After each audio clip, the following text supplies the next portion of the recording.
friends, and welcome back to my channel. I'm reading today for Gemini energy, and I'm reading ahead for the first part of 2024. Now, this set of readings has a bit of a fantasy theme to it. I'm really into kind of like D&D and role-playing games. It's been a week, but I'm heavily into it. And I feel like it's actually part of the reading. It's like part of the message in some sort of way. So I'm just kind of rolling with it and kind of seeing where this takes us. But the strange thing is that the cards seem to be encouraging this. The cards seem to be saying, no, talk more about that certain aspect. So in one of the other readings, and I will talk about you, it is your reading, Gemini. I've got a lot of stuff about kind of like twins and things like this coming through. So I'm going to kind of move on to that quickly, but I want to kind of briefly explain to you this strange thing that's been happening where I've been basically generating my own world, you know, for like if I was going to do D&D with my family, with my friends, you know, I would be able to have this very, very rich place that I've already well thought out. So, you know, if we're going to do something on the spur of the moment, I already have references in my head of like who's there and where we're going and who you're going to meet, that kind of thing. And I've also been at the same time kind of, this is my set of cards, and when I go into meditation, it's funny, the owl's there, everything is connected. It's the strangest thing. I've been talking about owls. One of my children have a character who is basically an owl person, so it's so funny because it's so relevant to what I've been talking about this morning, the discussions I've been having in my own personal life. So like I say, I've got this set of cards, and all these cards, very similar to like tarot cards and oracle cards. It's my own tool of divination that I'm creating for myself. So with my own guides, with my own visions, with my own intuition and guidance, these cards and the words on them symbolically have a lot of meaning for me. I can understand what's being said because they're my own creation. And so I've started to create my own tarot cards using kind of AI images and this kind of thing for personal use. And at the same time, like creating these people and these characters, it's kind of like my cards have taken on this whole life of their own. And so in the strange thing to me was your energy. I was really excited to do your reading. There was this really fun, playful, enthusiastic energy as I kind of moved into Gemini after doing Taurus, and I just wanted to pull cards straight away. I was so into it, and you had this feeling of kind of you know, sometimes when grown-ups have a very playful energy to them, and you know, maybe they you know, they get the chance to play with a toy that they used to play with in their childhood, or watch a cartoon that they really used to enjoy when they were growing up, and it's like you go back to that childhood nature, right? You have a childhood moment when these things come back around for you, or just even adults who are very playful and eager to do you know, they still have toys, or you know, they still want to play kind of make-believe games. So you've got this kind of almost Peter Pan energy to your reading. And I thought it's so interesting because one of the first things that I thought was how funny. It's almost like in Aries' reading, Aries kind of felt a little bit like, you know, this king who is inviting people from all different places to his kingdom. And if you imagine this is like a big fantasy story, it's like the elves show up and the ogres show up and the you know, the fairies show up, and it almost felt like this kind of like fairy woodland elf kind of nymph playful energy that was coming through in their reading seems to be where you're coming from. It's like you are from the land of the elves and the nymphs and the fairies, like these kind of playful, magical, childlike creatures kind of thing. I know elves can be scary. like so this is the first kind of thought process that I had. And I ended up listening to kind of like this meditation sound that was like a river sound. So I started to think to myself about how one of the places that has been coming through in my own imagination is this, I'm calling it at the moment the Riverlands, and it is kind of like this place of magic, and I touched on it briefly. I can't remember if it was in Aries or Taurus's reading. Very briefly talked about it, how it's kind of like rivers and laurel trees, and I know laurel trees are kind of from mountainous areas like Greece and things like that, but in my place it's laurel trees and willow trees, because laurel trees and willow trees have a very symbolic meaning for me, and tied into the energy of this place where it's full of kind of like river nymphs and woodland elves. Excuse me a second. It's my own little woodland elf coming in, my own little goblin for his tablet. So yeah, it's so the interruption was my son coming into the room is what I'm trying to say. So yeah, it's funny to me because it felt like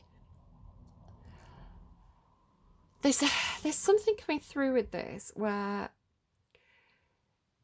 the energy of this place has a lot of stories of maybe even abuses of power with the gods, and two stories specifically. So the laurel tree comes with this story from Greek mythology of Apollo, who is struck by one of Cupid's arrows, Eros's arrows, and he's falls madly in love, or is hit with this deep desire for a water nymph called Daphne. This is kind of Ovid's version, and he chases her down, and to escape this lusty god's advances that she doesn't want anything to do with, she prays to her father, who's a river god, to turn her into a laurel tree. There's other versions of the myth where she's replaced with a laurel tree and she goes somewhere else, but excuse me, I'm sorry about my phone beeping away there. This is the myth that kind of I was running with, the myth of Daphne being turned into a laurel tree, but also this area I associate with something similar to the myth of Persephone being abducted by Hades, which was along the riverbanks. So there's these two parallel myths that have a similar theme. And of course, if this is the realm of kind of nymphs and things like this, it seems like your reading is mimicking this theme and it wants to talk about this theme. So for example, well, let me show you the cards that came out. So I was kind of getting all this stuff, and I was really in this environment, and then the cards really seem to reinforce the idea that they wanted to talk about this. So the underlying is the lighthouse, which is an interesting energy that I'm going to circle back to. But these four cards came out kind of like this. And the only one that was face up was the laurel tree. And I thought, of course it's the laurel tree, because I'm in this meditation, I was getting all this stuff about, you know, the laurel tree riverlands. And I thought, how perfect, because that's exactly what I was thinking about. And of all these cards that could come out, the laurel tree coming out was really confirmation for what I was getting intuitively. And so with the laurel tree, fascinating to me was the word mirrors. Now, I've been talking a little bit in the readings about the idea of AI generated images and the limits of that. And I kind of got into, I kind of mastered the dialogue between me and this AI that I was using to generate the images, where it would misunderstand me and it would do something, but the misunderstanding was actually something that I thought, oh, that's cool, I can utilize that. And so I would utilize the misunderstanding in a different way. So while I was trying to teach the AI what I meant, the AI was also, there was a dialogue being created where I could create results that I wanted using the understanding that the AI had. I was understanding how the AI understood what I was saying in a strange kind of two-way. It's kind of like learning a different language. If you met somebody who spoke French, for example, and you spoke English, you would try and create a dialogue, and you would find your own language that was kind of a mishmash of the two, and you'd find an understanding there where perhaps the words didn't have the literal meaning that it did in the original language, but you knew that the other person, if you said apple, they might think you meant fruit. Or if you said fruit, they might always give you an apple. So if you want an apple, you'd say, can I have a fruit? And they would give you an apple. So it's like an adaptation of language where you know what the word means, even if it doesn't mean the original thing they would have done in the original language. I hope that's making sense. So when I was explaining this to somebody, I was talking about the film. It's not Contact. I said Contact, which is the Jodie Foster film where she's trying to talk to aliens. And I was actually trying to say, I can't remember the name of the film, but it's the one with the big black spacecrafts, and the woman has to go in and develop a language with them. And so I don't know if there's a message in that in itself, like the AI being this other entity, you know, how much consciousness does the AI have? And we need to learn how to communicate with it, you know, we need to get a language here. There was also something coming through about it's in my notes here for you, open source and like chat GPT and things, and the idea of crowdsourcing perhaps. So the AI is crowdsourcing information. So when you have free to use apps, especially free to use AI apps, whether it's image generation or, you know, whatever you're trying to generate here, and especially where you have apps where you say, where you correct it and you say, no, try again, fix this, keep this part of the image, but this part of the image is wrong, try again. And we're teaching the AI, right? But we're doing it on a mass scale because so many people are using it now. So the idea of information being valuable is coming through for you. The idea of kind of information as a utility and crowdsourcing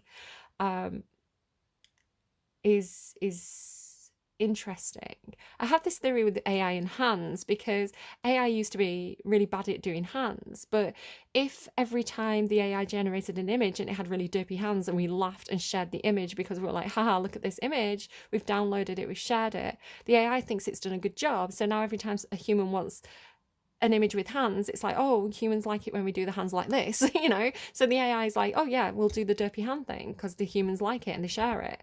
So we're actually teaching it bad habits, where the AI is actually getting surprisingly good at hands. It's bad at other things now. So I don't know if there's something in that for you. Anyway, circling back to Laurel Tree Mirrors. So I realized that if I wrote marble floor, comma, mirror, comma, whatever else, it would not put a mirror in the room, which was perhaps my original intention, but it would make the marble floor mirrored. So if I wrote forest, laurel trees, river, mirror, it would understand that it wanted the river to have a mirrored surface. So it wasn't sticking a mirror in the forest. It was understanding she wants it to mirror something else. So I started to utilize this. So my laurel tree forest has a mirrored lake, which has a portal to the crystal caves. What was the second card in the top row? Look at the cards that have come out. It's just, I'm sorry, like the lighting's not very good. Like I was too late in the day, so I'm gonna have to do this thing where I like hold up, oh sorry guys, where I like hold up the light so you can see the cards. It's success, it's secret spring, and she's dipping her toe in the water, and then crystal cave, right? It's like she's found the portal to the crystal cave. I was like, how are the cards reading my imagination like this? How are the cards talking about this thing that I've just created? It's bizarre to me. Fun, incidentally enough, the crystal caves in my own little kingdom, there's a lot of purple. It depends where you are in it, but at this point, yeah, there's a lot of amethyst, purple crystals, and you've got all this purple, this literal amethyst here, and then this purple creature. So like the creatures down there, you know, they wear a lot of purple. Oh, like it's so strange to me. It's like, am I already in the simulation? What is happening?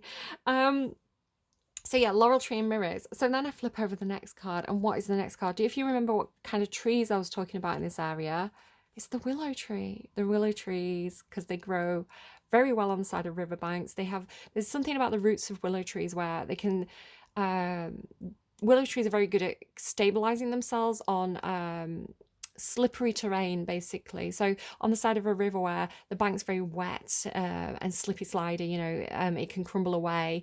Willow trees are really good at kind of like putting the roots down deep and wide, and also being a very flexible tree that can move around, and so they don't just kind of fall over if a little bit of the riverbank falls away. So this is the nature of the willow tree. And in this, the willow tree has this symbolism for me of being very, very flexible, very adaptable. It's a very, very useful tree because of its flexibility. It's used to create lots of different things. You know, you can make furniture and baskets and things like this out of it, and cricket bats, which I didn't know, but it's a very, very useful tree because of its flexible nature. So this twisting, flexible, feminine both laurel tree and willow tree are feminine to me. It's so interesting that the laurel tree and the willow tree should come out together when I'm literally thinking about, like, I was thinking about that place first, which is, they're the two types of trees that are in this place, and then the cards came out. It still blows my mind. It's incredible. And then this one threw me for a curveball a little bit, which, you know, Uranus is prone to do. It's a planet, it rules Aquarius. It's a planet of adaptability, of you know, invention, of adapting and trying new things and innovating. So it's interesting that it's with the willow tree. You know, the adaptability of the willow tree seems to be highlighted by the Uranus card. Now, I know it says Uranus, guys. I'm trying to be polite. The Hangman is here. The Hangman is Uranus energy. It talks about a different perspective, turning something upside down, looking at it from a different angle.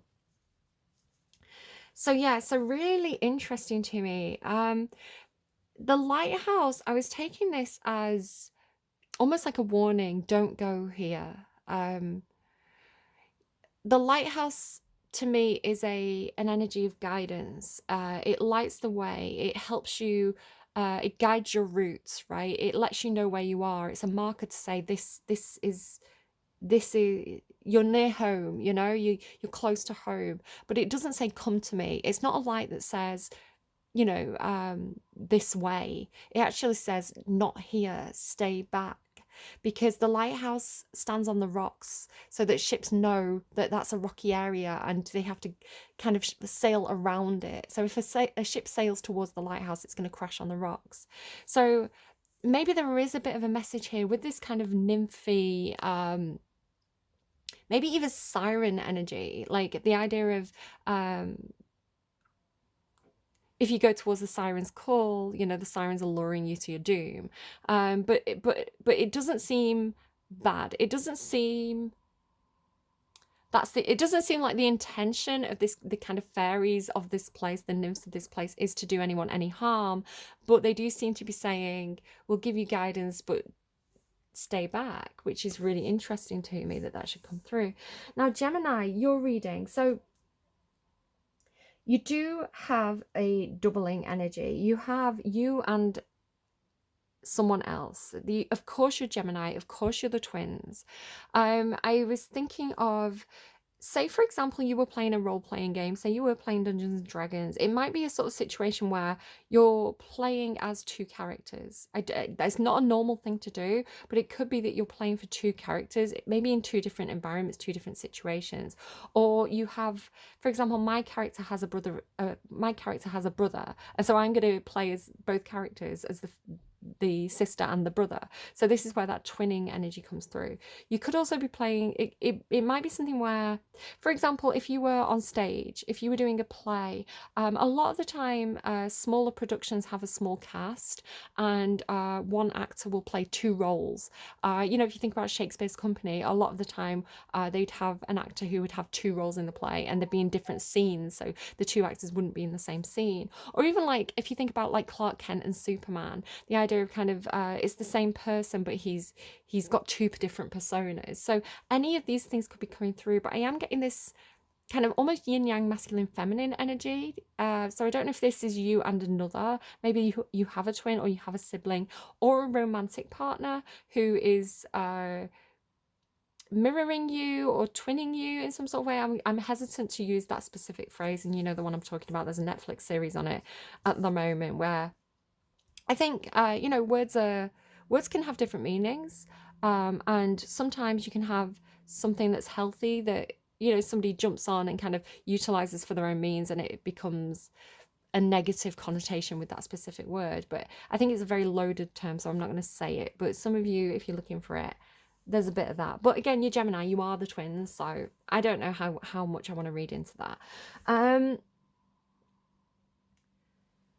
That we do have the Empress and the Emperor showing up in this reading, which I think is significant. And when I started the reading, it was 16:16 on the time, for 16 minutes past 4, 16:16, and the battery says 69. So I had a mirroring, and I had the yin yang symbol, 6-9 yin yang. You see it? So there is definitely something going on with that.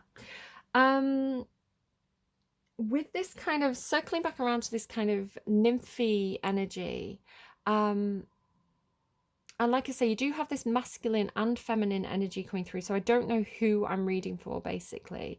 I'm kind of getting messages. I'm kind of getting a double reading for the masculine and the feminine. The reading's talking about two people. The masculine is coming through with perhaps having a lot of options. I mean, this might be an emperor. It's also coming through. Let me just show you the similarity. I'm sorry if you see that scruffy dressing gown. It's a bit cold today. The masculine is coming through this lion energy. So I don't know if there's Leo energy to it, or if there's, I mean, this could be Aries, maybe fire sign energy generally, or there could be some significance to lions.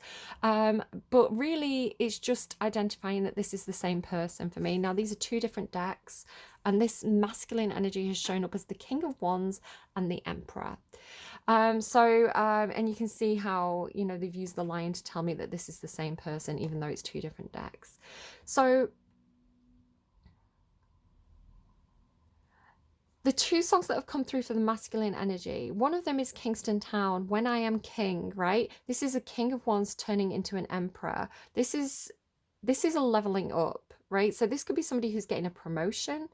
It could be somebody who's gone from a leadership position to the boss position. I mean, this is kind of leader of whatever. This is CEO. So it could be that there's something going on where the King of Wands is stepping into a more powerful position. When I am king, my island will need a queen, right? But there's certain songs that are sticking out to me. The girls at play, right? There's that line in Kingston Town where he's talking about he wants to see the girls at play, multiple girls, right? And so think about the nymphs. Think about kind of like Hylas and the nymphs. If you know the story of Hylas and the nymphs, he's kind of, again, like the sirens, right? He kind of gets drawn in by them.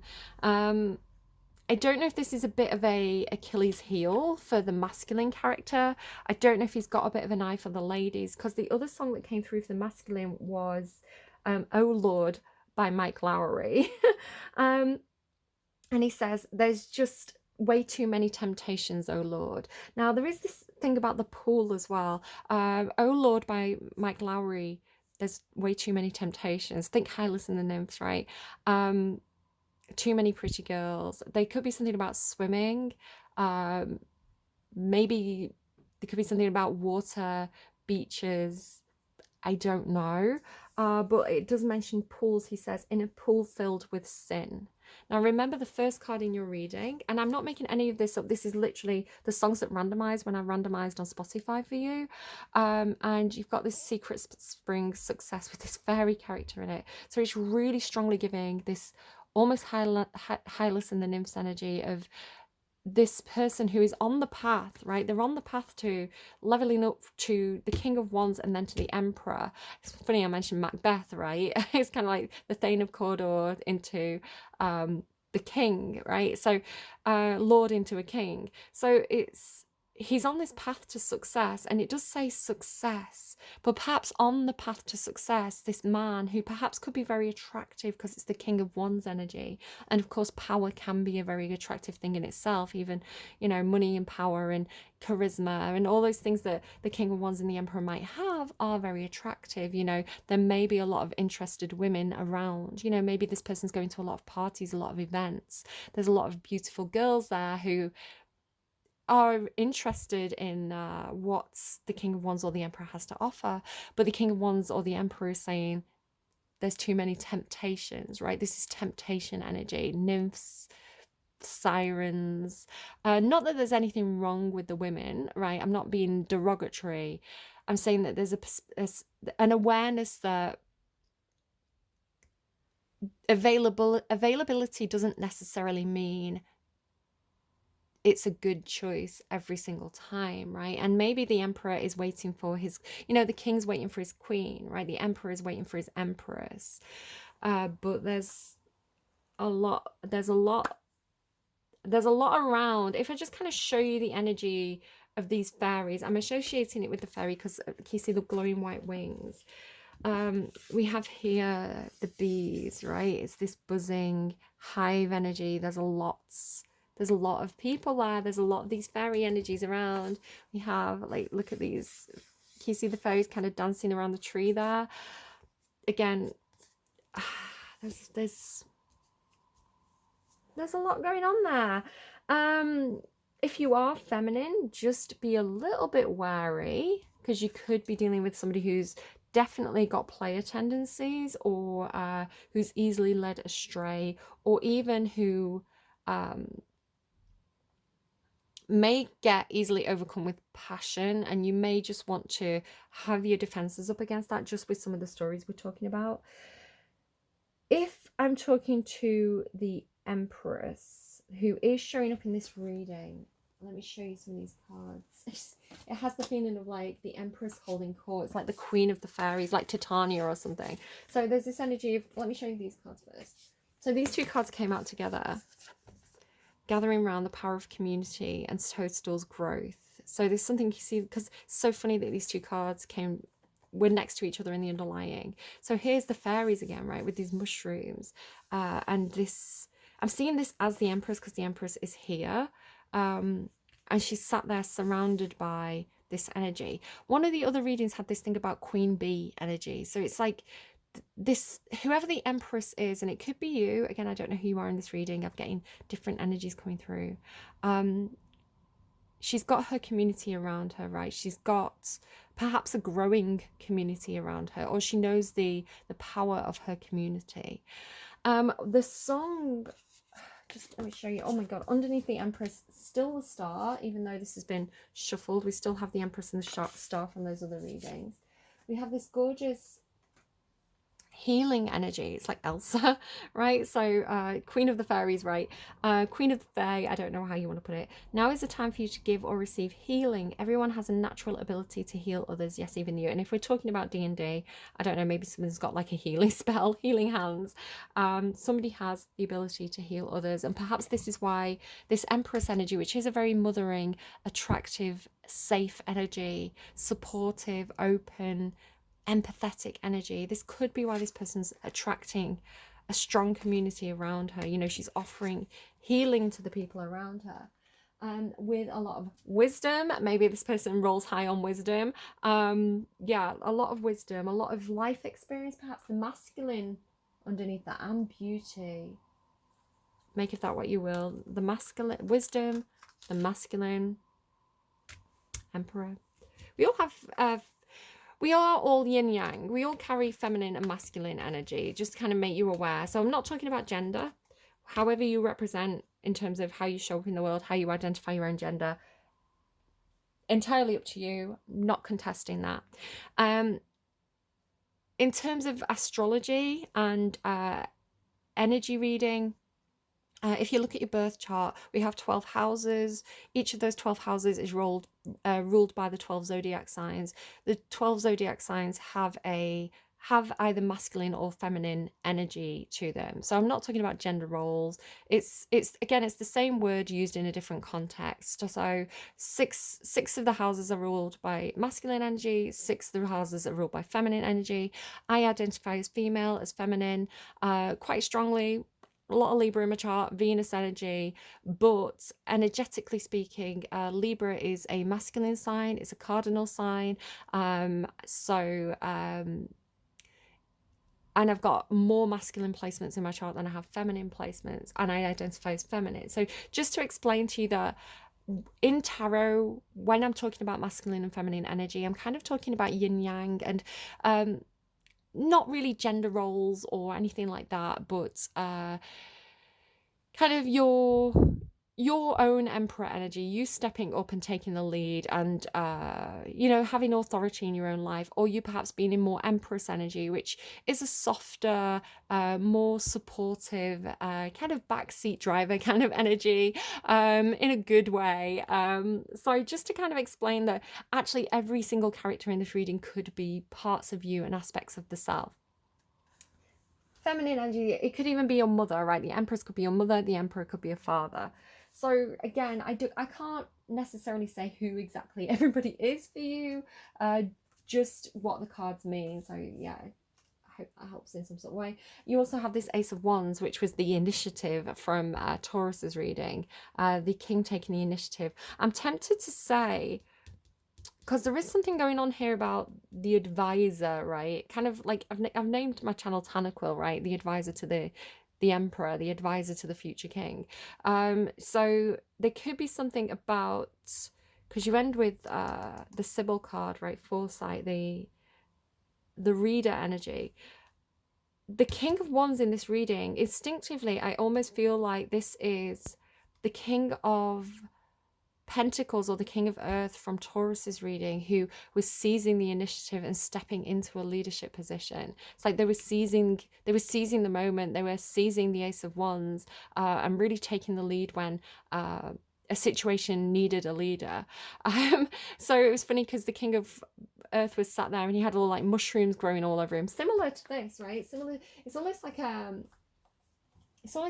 reversal of the gender roles from Taurus's reading, because in Taurus's reading it was a masculine energy. It was the king who was sat there kind of like gathering dust. You know, he'd been in one place for so long that he'd become part of the furniture. So the king had these kind of mushrooms growing all over him. And in this case, it's the feminine who has the mushrooms growing all over it and the power of community. But again, it's this energy of, when you seize the moment, when the king stands up or the queen stands up and she says, right, it's time to do something, everybody's on board, especially if you have Wands energy, which is very much leadership and charisma energy. So interesting that it could be the same person from the Taurus reading, because all my readings are kind of connected, because we're all connected, right? So when I do readings for different signs, I'm really tend to be looking at the same situations, but through different eyes, different perspectives, right? Everybody's a different role on the stage. So yeah, tempted to say that is the same energy print. It's just someone in a different energy. I hope that makes sense. Okay, circling back around to the feminine energy. So this empress with all her nymphs around her, right? All her sisters around her. The song that came through was Blue Banisters by Lana Del Rey. I couldn't believe it. So we've got the pool reference again. So again, Mike Lowry has In a Pool Filled with Sin. Blue Banisters, she says, Jenny jumped into the pool. She was swimming with Nikki Lane. She said, most men don't want a woman with a legacy. I hear It's Our Vein, but I think the words are actually something else. She says, you can't be a muse and be happy too. You can't blacken the pages with Russian poetry and be happy. So Blue Banisters is, Lana Del Rey is talking about a man who promised her that he would return every year to help her paint her banisters, but he doesn't hold up his promise. The people who do hold up their promise are her sisters, her friends, her community of women who flock to her every year and help her paint her banisters. But she paints them green, right? She paints them a different colour. So, you know, her sisters show up for her when this man has failed to fulfill his promise. So, again, it's curious that the roles are being defined here by this emperor there's so many temptations, there's so many women, there's so many temptations, and this gorgeous empress who's there waiting for her emperor to show up and help her, you know, to fulfill his promise. But it's these nymphs, like, so it's like this different angle where the man's seeing these women as temptation, the empress is seeing these women as her friends, her support. There could be something in that. And Cinderella, funnily enough, and I've just changed my channel name, Cinderella's Got to Go by Britney Spears. So let me just pull up the lyrics to this because I thought it was quite interesting. I don't know what this emperor's up to, but he's there saying, when I am king, I don't know if he's making promises he can't keep. You know, one day I'll marry you, one day you'll be my queen, but then he's getting sidetracked by all these other women. I don't know. What was the other song I said? Cinderella by Britney Spears. I'm just pulling up the lyrics. Britney Spears. So she says, I used to be your girlfriend. Similar to Lana Del Rey's song, right? It's like this guy I used to be with. I used to be your girlfriend, and I know I did it well. Oh yes, you know it's true. You'd call me Cinderella. All you had to do was yell, and I'd be there for you. So here I am. Try to forgive me. I don't believe in fairy tales. Here we are, but with nothing but honesty. I've had enough. I'm not going to stay. I'm sorry for running away like this. I'm sorry, but I've already made my wish. Cinderella's got to go. From time to time, I tried to tell you what was on my mind, and you'd tell me not today. Come back, do that. Where's Cinderella? Was all you had to say. So basically, he's took her for granted. You know, she's been at his beck, making me think of Pretty Woman, his beck and call girl. Not to call anyone, you know, whatever you want to take from that. But you know, being at someone's beck and call, you know, being very eager to help someone, perhaps because this person was on the road to success. Your reading starts with success, right? And we end with the Emperor, who absolutely embodies success. You know, the most successful character in the tarot is the Emperor. So yeah, we start and end with success, but has something been lost along the way? Could be advisor energy. Like the Queen of Swords is here as the feminine. The Queen of Swords is advisor. She's very logical. She has a lot of information. And she's here with the King of Wands. So I'm inclined to say perhaps that could be the role. This person has some kind of leadership position. So if this is a workplace thing, this person's off chasing his career, chasing his dreams. He's very busy. You know, she'll give advice when he asks for it, but, you know, he's not got time when it's something she wants to talk about. It could be something like that. You know, it does feel a bit taken for granted, perhaps. Right, let's... I'm going to stop and restart. I'm going to get a little sip of water. The funny thing is, it's has the energy of like still being by his side at the end of the reading. It's like she's not gone anywhere. I don't know. I feel like she's tried to let go with letting go. We'll see. I'll talk you through the cards. Before I do that, I'm going to get a quick sip of water. When I come back, I'm going to pull some cards for you live on camera. I've got these D&D decks. So it's quite fun. It's quite fun using these decks for tarot. This is literally the Dungeons and Dragons tarot deck. This is Bard spells. Yeah, it's interesting to see what comes of it. And we've also got this new Oracle deck, which is, what's it called? The Oracle of Mystical Moments, which is a gorgeous deck. So we're going to kind of pull cards on camera. You should be able to tell if this is your reading or not by this point, but we'll pull a few more clarifiers and see what we get live on camera.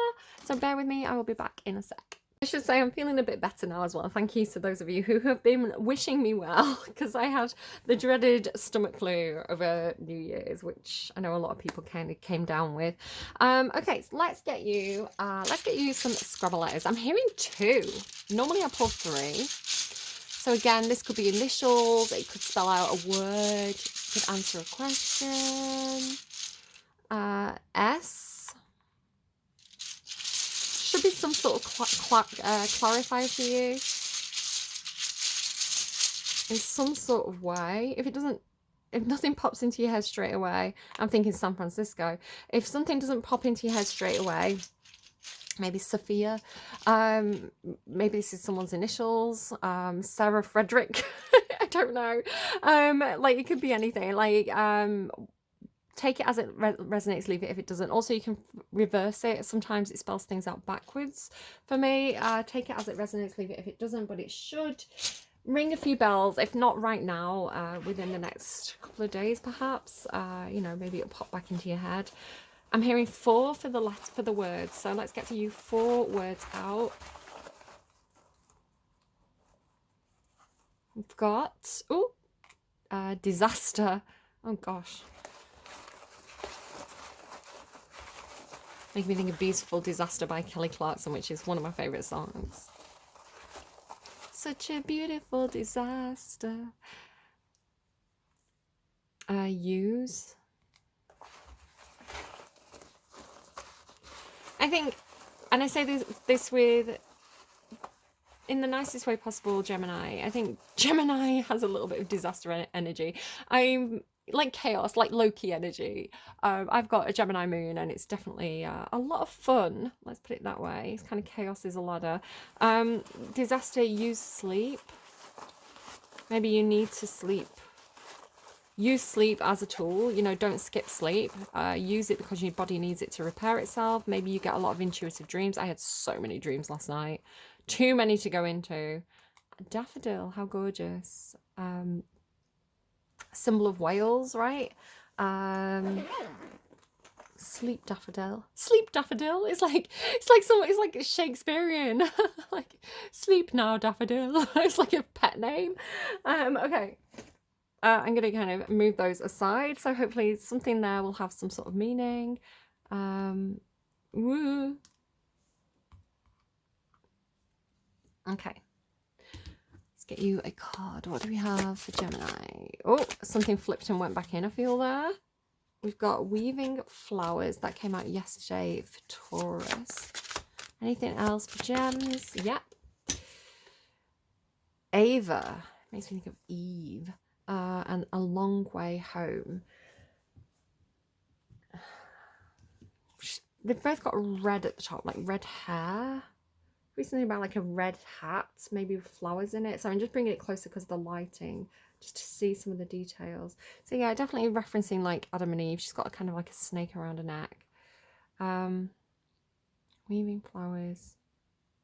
Maybe somebody's making flowers, either like stitching, you know, like old-fashioned kind of stitching, cross-stitching or something, flowers, or embroidery, flower embroidery, or like sewing flowers onto a hat, or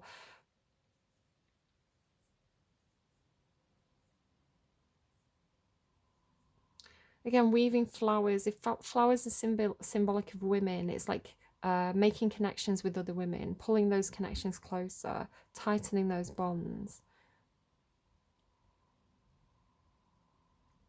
Okay, take that what you will.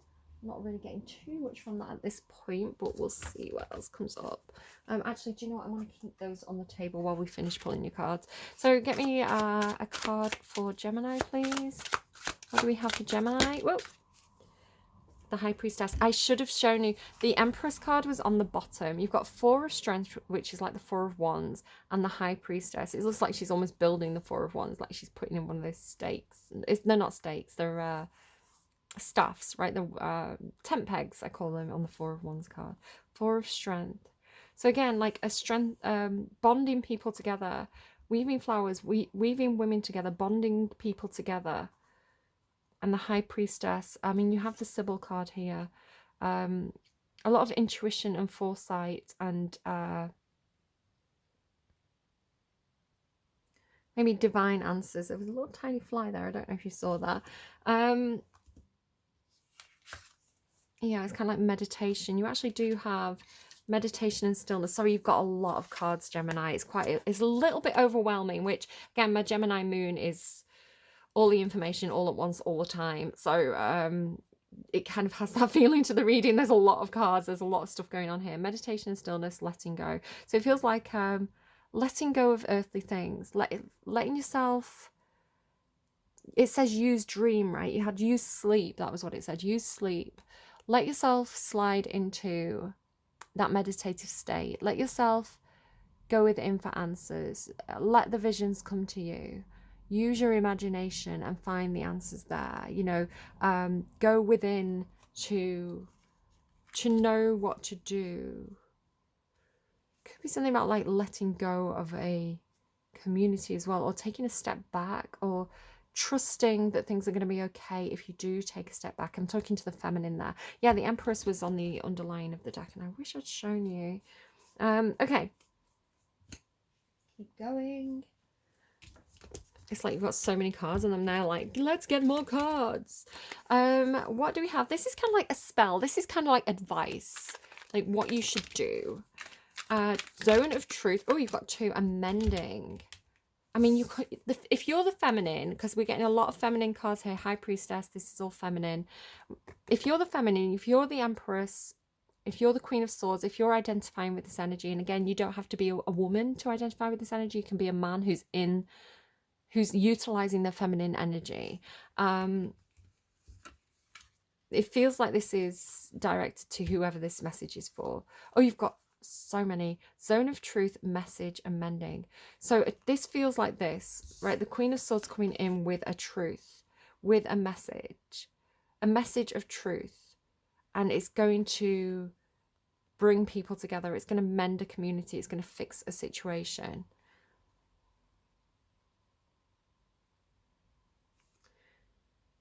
Okay, you create a magical zone that guards against deception. You create a magical zone that guards against deception. You point your finger towards a creature within range and whisper a message. The target, and only the target, hears the message and can reply in a whisper only you can hear. Amending. The spell requires a single break or tear in an object. It mends a break or tear in an object you touch, such as a broken chain link. So something about communication strongly. You've got a lot of communication later in the reading. It feels like one message comes in and 8 messages, because it's the 8 of Wands, comes back. No, one message goes and 8 come back. It's like sending out an email to a group and then the group responds. Okay, that makes more sense. That clarifies something later in the reading for me. How interesting. Let's get all these cards out of the way so we can actually get to the cards that are on the table and see what... I love this. Like, I'm so into Dungeons and Dragons right now, guys. You don't understand. Maybe you do understand. Maybe you're like, yeah, same. Quite a few of my friends on social media, we've all been talking about it. We're all like, I'm so into it. And like completely separately as well. Like, we're all leaving our own lives, and just somehow all the paths have led to Dungeons and Dragons at the same time. Okay. Obviously, it's had a bit of a revival recently with like Stranger Things and stuff like that. You know, people have got back into it. Again, that I don't really, not, you know, maybe you did put away childish things and it's time to get those childish things back out again and be like, re-enjoy those things that used to bring you so much joy. Or, you know, I've never done it before. So for me, it's like this whole new thing that's so in depth and so vibrant and so interesting, and it's just like there's so much to explore, which my Gemini brain, my Gemini moon and my Sagittarius Mars are like jumping with both feet. Learn all the things. We've got a week, learn it all, go. Yeah, I don't know. Anyway, the secret spring, somebody has discovered the secret of success, right? They've discovered this place where it's kind of like a portal into it's like the entranceway, the portal to a place of deep meditation and magic is the way it's coming through for you in this reading. Because the next 2 cards, like this, well, the 2 cards that are touching it are Crystal Cave, and like I say, it's almost like in my imagination space, in the stuff that's been coming through, in this world that I've been creating, there is a portal under the water to the Crystal Caverns. I wonder if I can pull up an image. I'm going to pause and find the image. Hang on.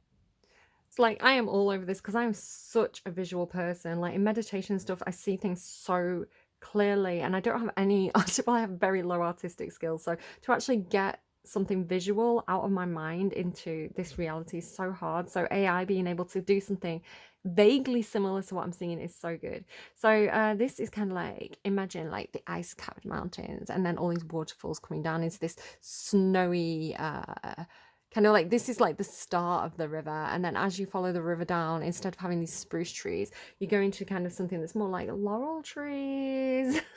Just trying to find the stuff for you again. Hold on.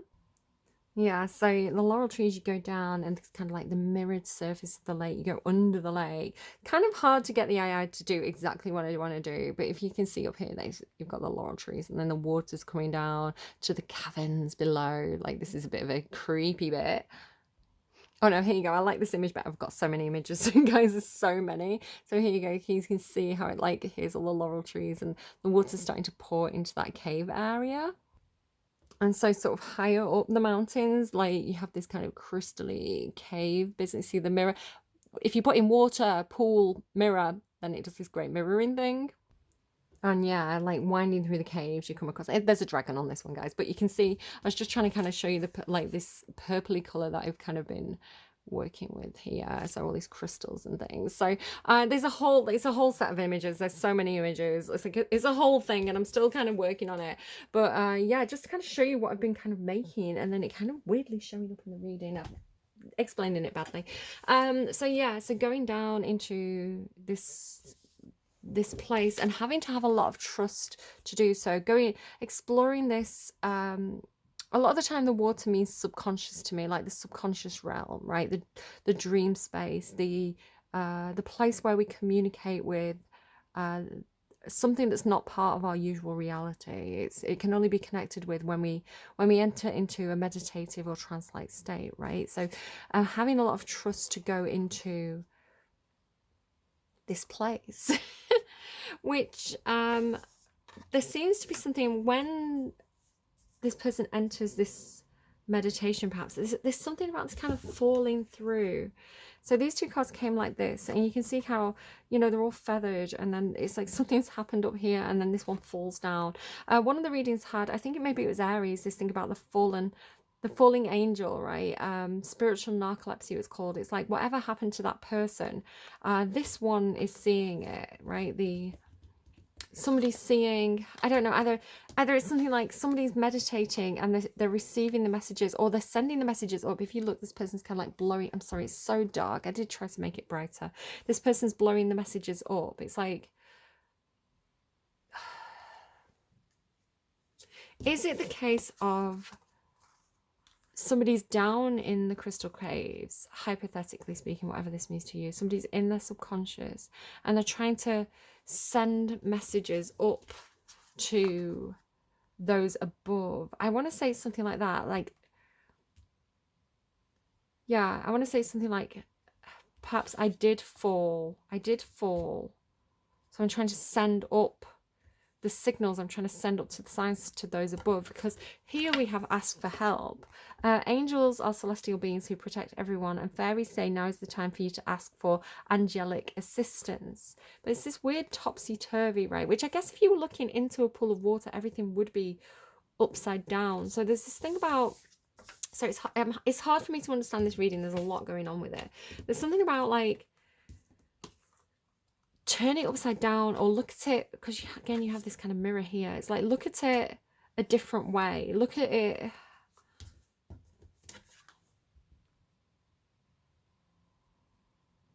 the fairy fell down, like the angels trying to signal for help, but they've fallen past them. See what I mean? It's like something about turning around, like the backs are turned here but the front facing here. It's like turn around the other way. So it's like turn your back to the pool, or face the other direction, or again you've got this kind of twinning energy. So it's like looking at your reflection in the mirror, but I'm not sure, because the hangman comes with this idea of like to change the perspective, like look at it from a different angle. So maybe that's where the trust comes in. The trust comes in. Sorry, this is a hard reading to pull in, guys. There is a lot to it, so I'm going to do the best I can. Hopefully it makes sense to you. The Ten of Air has this thing about being stabbed in the back, about being betrayed. So it could be look at a betrayal in a different way, or have the maybe like a trust fall exercise, like, you know, like when you fall backwards and you wait for somebody to catch you, or you know how you have to trust somebody. If you're going to turn your back on somebody, you have to trust them not to stab you in the back, something like that. Especially with letting go, it does feel a little bit like a trust fall exercise, right? Like she looks like she's falling away into something. Ask for help. Who needs to ask for help?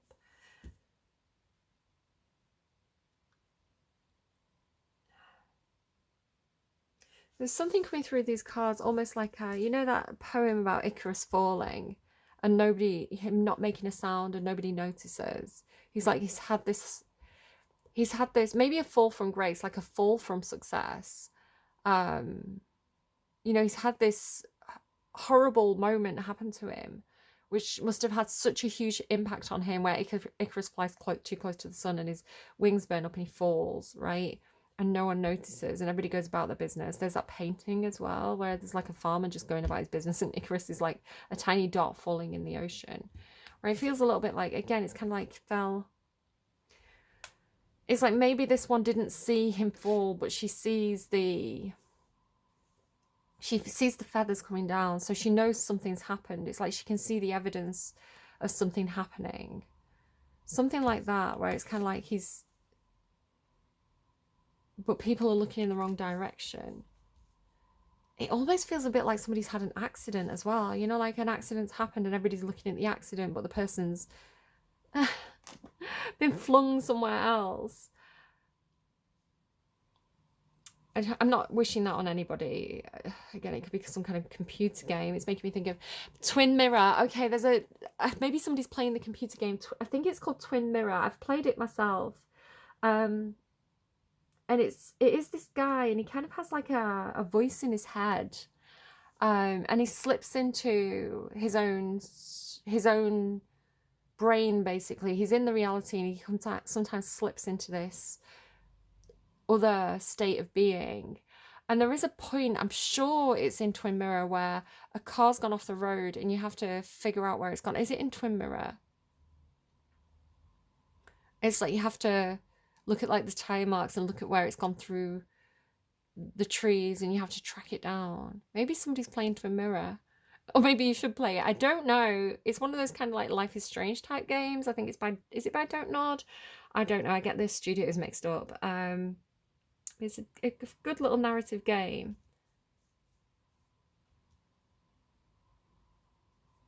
So letting go. It's weird because it's like activation. And then it's spirit guardian of spring and spirit guardian of autumn. It just sort of feels like sort of phasing in and out of two realities in some sort of way. Or receiving the messages. I don't know, it's strange. Let's move on to this section, because it has this feeling of, with the lion and the tiger, it has the feeling of this King of Wands feeling like something's missing, and perhaps needing to ask for help, or waiting, perhaps they're waiting to be asked for help. Maybe that's the thing. But with the Ace of Cups, it's this feeling of something's missing. I don't feel fulfilled. And then it's like this messenger comes in, this winged messenger comes in, who I want to say is connected to the feminine in some sort of way. And again, it's like this one piece of advice, or this one truth spoken. Maybe it is asking for help, but maybe it's coming in with the missing piece. There's this whole thing about, because the bird comes in, right, with the truth, and then there's this crow on his head, and then there's this little tiny bird on the back of this creature here, and then this one is like balancing on one foot. So it's, and then this bird here as well. It's like the bird comes in with a message, right? The bird comes in, lands on the Emperor's head, balances there, and speaks a truth. So this could all be happening in dreams, or it could be a literal person who speaks to this person and delivers a truth. Dancing on one foot. Maybe it's like a child, they want to go to the toilet, so they have to speak the truth quickly. Dad, listen. I've got to speak this. It feels like this fairy energy. Can you see how they're both... See how these two white winged creatures are both coming in to perch on his head and deliver this message. And I want to say it's the, like, if I'm tying this into Taurus's reading, where it's kind of like the king's just sat there and suddenly he has the Ace of Wands, which again is showing up in your reading, the Ace of Wands. It's like this moment of inspiration, because this is inspiration. Be prepared, as you'll receive a visit from the fairy of inspiration. Come dusk or dawn, she can call at any time. So there's something in that as well. And like the Cinderella song, it's like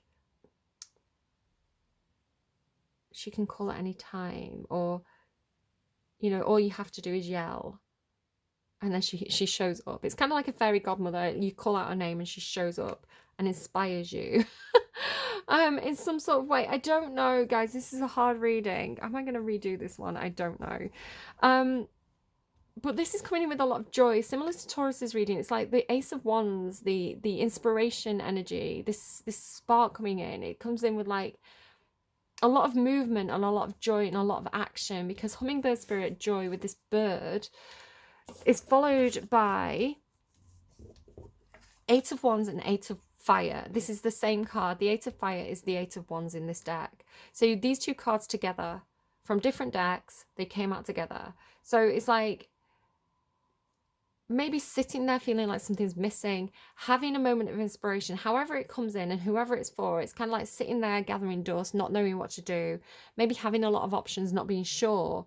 And it's like when this one truth is spoken, or when this one piece of information comes in, inspired, joy, movement, action, energy, because this is kind of like fire on all cylinders. Eight of Wands twice.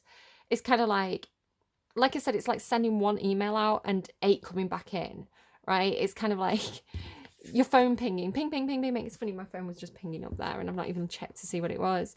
But it could be that it's overwhelming or something. There was something in the other reading about this. It's like, because there's something about this card here, the Seven of Pentacles, where it almost looks like, can you see how it's all these orbs? It's like all these messages coming in. It's like all these firing shots or something like that. It's like all these messages being, like, imagine like putting a message around a rock and like throwing it. It's kind of like 8 of them coming back at you, and like there's something about like sort of like pebble, almost pebble dashing, you know, like I was talking about cards like pebble dashing the windshield or something like that. It's like, because you've got the mirror here, which is like this glass, and then I don't know if you can see this card very well, guys. I'm so sorry that it's so dark. Can you see how all these pentacles are surrounded by cobwebs? It's looking to me like, you know, if a small pebble hits a windshield and it creates that kind of like cracked effect, or it's kind of like almost like webs are going up, like shields or something. Like it's like these messages are coming in, or these things are being fired off, but they're getting caught by a force field. Perhaps it's like they're hitting the force field, they're not quite coming through. So it could be something about like a firewall, you know, like if you've got emails coming in but your firewall sends them straight to the trash or something like that. It's something like that. It's kind of this moment of almost like feeling under attack, like all these messages are coming in, so I'm gonna cast my spell, because this is here like this, all right? It's like I'm gonna cast my shield spell. I'm going to cast my shield spell and, you know, block all these messages as they're coming in, or at least slow them down so that I can deal with them more effectively, or something like that, because it does feel a bit like I say, it does feel a little bit like overwhelm, or feeling under attack, or feeling like there's too much all at once, because there's such a lot of movement after that one message. It's like you've got to put your shield up. There's this, it feels good though, because there's speaking your voice, right? It's like suddenly, maybe it's like waiting to say something, wanting to say something for a long time, and as soon as you get that one message, as soon as, it could even be like an okay, right? Okay, go ahead, say what you've got to say, and then you've got a lot to say, right? It's kind of like one post gets 100 replies, something like that. It's like everybody's just waiting to be heard. Perhaps in a community, 10 of Cups is, you've got the 10 of Pentacles and the 10 of Cups from the same deck. So it could be like a workplace, like a hive, a home, a community. But it's like everybody's got something to say. It's like, yes. So it could be something like that. It could be something like, you know, making a post on social media, what do you think of this? And everybody's got something to say about it. And it's kind of like, whoa, that's a lot of messages. It's a bit too much all at once. It's overwhelming, right? I've got to, you know, like sometimes sort of like Discord and Twitch have slow mode.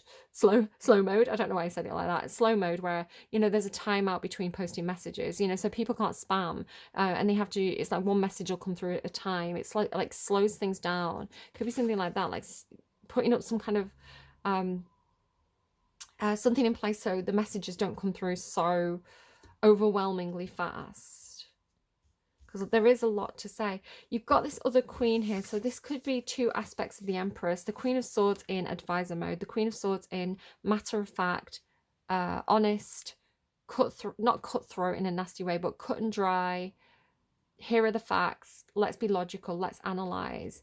And then switching, because it feels like a switch, right? It feels like with the inspiration, that Ace of Wands, it feels like similar to Taurus's reading. It's like a light bulb moment, or one piece of information, and then it's it changes the mood of the room, right? The mood changes, the vibe changes from perhaps being, it could be like work to party, you know, like office, working all day. That's it, end of day. Right, we're all off to the office party. It could be something like that as well. But I feel like this is a change in the Queen of Swords, because for the longest time I was getting this thing in like Libra and Leo readings, because the Queen of Swords to me is the Ice Queen, and the King of Wands is the King of Fire, right? So it's kind of like if these two come into contact, the King of Fire, the King of Wands can melt the Ice Queen, right? And you've got Elsa. Where is she? I don't know. It's kind of like, maybe it could be a person who's very, like, underneath that as well, healing and friendship. It's like, you know, a woman who, because the Queen of Swords can be like a divorcee, right? She kind of got out of bad relationships and things like this. So she's very wise and she knows how to protect herself and look out for those red flags. So it could be that this person has maybe gone through a divorce, and so she's very protective of the women in her life. Maybe she's gone through a bad relationship, so she's keeping these younger women close, advising them, keeping them safe. I think Lana Del Rey in that song, right? Blue Banisters, my women flock to me and help me paint my banisters, healing and friendship. So you've got this Elsa character who can be very, she can have a guard up, right? So if the King of Wands is a new relationship coming in, especially if he's got a little bit of a reputation as a player, the King of Wands is very, very charming, right? He can melt the Queen of Ice, the Queen of Swords, you know. He can warm her up, you know. He can use the Riz on her, make her melt, you know, get her into her heart space, get her into Queen of Cups energy. If she kind of lets go of that cold exterior, and this could easily be you, Gemini. Gemini, as an air sign, you are swords energy. You could easily be the Queen of Swords. The Queen of Cups as well, having this deep dive, right? Deep dive, going deeper into consciousness, deeper into meditation, deeper into her feelings. Yeah, it feels like the Ice Queen has been melted by maybe the response of the King of Wands. Maybe it is like, you know, it could be quite a curt message, you know, something that's quite an honest truth, right? One message, this is how I feel about this. Maybe maybe it is you. I feel like you take me for granted, but then it feels like the response of the King of Wands could be overwhelming. It could be a situation where the King of Wands, if they are in Emperor energy, right, they are in some kind of leadership role, perhaps very busy. They may not have realized that they've been taking the Queen of Swords for granted. So it could be a situation where suddenly, a little bit like love bombing, suddenly, you know, one curt message, I've had enough of this, here's my notice. This person could turn around and say, no, I really value you, this is how I feel about you, this is, you know, it could be like message. It could be a panic, a bit of a panic where it's like, no, I have to, you have my attention now, you have my focus, you have all my focus. I don't know, self-reflection there as well. Reflecting on your feelings about this, your deep feelings about this place or this situation, something like that. It feels like if a conversation should have been had, it feels like a conversation is being had. I don't know what the outcome of this is, but you do have the Ten of Cups, which is a very, very happy energy. The reading ends with Emperor. So again, the King of Wands has leveled up to Emperor. So if this person's been after a promotion, feels like they're in a position of power at this point. It's here with Patience and Foresight Sybil. So this is where I was saying that Tanaquil energy feels like it's been coming in. I love Tanaquil. I mention it all the time. It's why I've changed the name of the channel to her. Tanaquil was the kingmaker, right? She could read the... She had psychic ability. She could... not psychic ability, but she could... read the signs and the messages of nature. She could communicate with the gods and understand what the gods' intentions were. And so she basically said to her husband, you're going to be the king of Rome, when Rome had kings. And it happened, right? He became the king of Rome. So I'm getting patted on the back. Sometimes I get a hand on my shoulder, it feels like. So it has that feeling of like,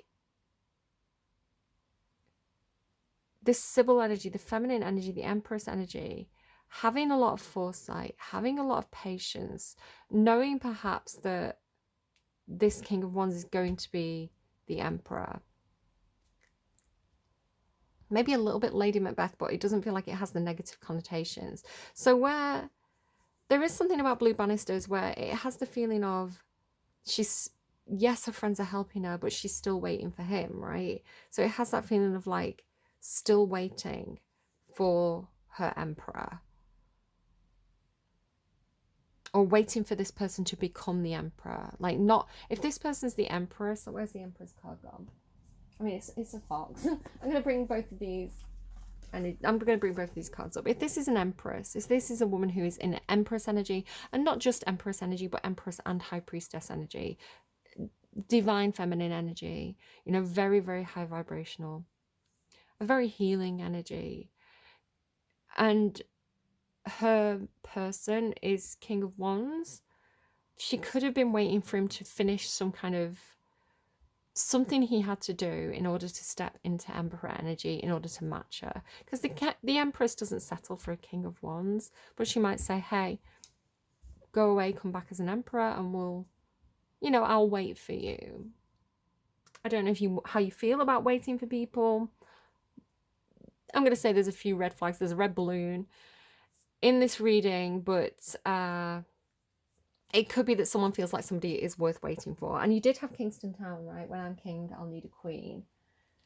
So when I'm emperor, I'll need an empress. But he does seem to have a lot of riz. He does seem to have a little bit of player energy. So can a tiger change his stripes? I don't know. I'm going to get you a song on camera, and maybe we'll get some more guidance or advice or outcome. Oh, you've got your outcome. Unbelievable. One Night Man, Ricky Martin. Well, if you needed confirmation, you just got it, right? It's the story of my life. It's how it always begins. I see you once, I see you twice. I got a taste of paradise. It's not as easy as it seems when you have complicated dreams. So take me home, take me to the zone tonight. The story of my life is going to be all right. Lady, I'm your one night man. Come with me and take a chance. You won't forget it, won't regret it. I can promise you that. He's the one night man. It's the way it has to be, and I know it's hard to understand, and while it breaks my heart to leave, somehow you've got to believe. I will remember now and forever this precious time that we spent together, so take me home, take me to the zone tonight. Gemini, if you're the feminine, if you're the empress, I don't know if it's going to be worth it. I like one night in heaven, one night in heaven. I don't know. Yeah, I don't know what you're looking for, Gemini. Maybe one night's enough. Maybe that foresight's telling you to hold out and maybe ask for a little bit more than one night. Maybe be like, if you like it, then you better put a ring on it. If you like it, then you better put. I don't know. I don't know. He's got player energy. So many temptations, right? If you were looking for an answer, if you're looking for at least to know what you're dealing with, right? Whatever you do, it's your choice. If you want one night with this guy, have one night with this guy.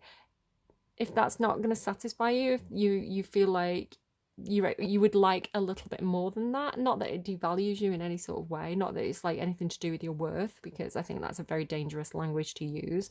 But if you are like, yeah, one night, let's go, I'm into it, and then we'll go our separate ways, and I'm happy with that, go for it. If you're like, I want something a little bit more long term, then be patient and wait it out, because right now he's a one night man. All right, I hope this was helpful. Please take care of yourselves, and gosh, Gemini, I will see you again soon. Bye, friends.